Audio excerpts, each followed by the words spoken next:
Hello student, आज आपण Coal and petroleum हा 8वी CBSEचा 3rd नंबरचा चॅप्टर शिकणार आहेत. We use various material for our basic needs. Some of them are found in nature and some have been made up by human efforts.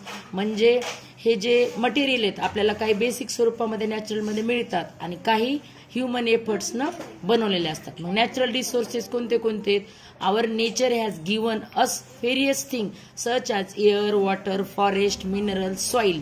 म्हणजे आपल्याला हवा, पाणी, जंगल, खनिज, माती, these things are known as natural resources. Natural resources are the free gift of nature that are given to us for our survival.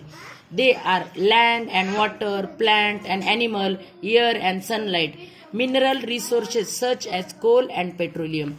ह्या ज्या सगळ्या जीवनावश्यक वस्तू आहेत आपल्याला, जमीन, पाणी, हवा, झाडं, माती, हे आपल्या जगण्यासाठी आवश्यक आहेत आणि हे फ्री गिफ्ट आहे आपल्याला निसर्गाकडून.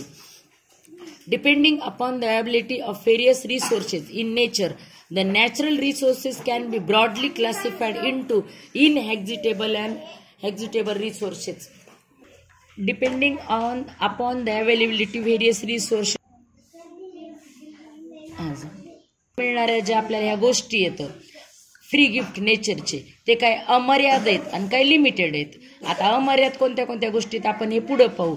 सनलाईट, एअर अँड वॉटर हे आपल्याला अमर्याद आहे, पण मानवाला त्याची किंमत नाहीये. Inexhaustible natural resources. Natural resources are those which are present in unlimited quantity. म्हणजे खूप मोठ्या प्रमाणामध्ये जे आपल्या निसर्गामध्ये उपलब्ध आहेत. They can not be executed by human activities. They are also known as renewable resources. Sunlight कधीच संपणारा नाहीये सूर्याचा. हवा, पाणी, ह्या गोष्टी आपल्याला अनलिमिटेड उपलब्ध आहेत. Exhaustible natural resources. Natural resources are those which are present in limited quantity in nature and are likely to get exhausted over a certain period of time. They are also known as non-renewable resources. Example: coal, petroleum, natural gas. आता Coal, petroleum, natural gas ह्या पुन्हा आपल्याला अमर्याद स्वरूपात उपलब्ध नाहीयेत. त्या आपल्याला जपून वापरावं लागणार आहेत.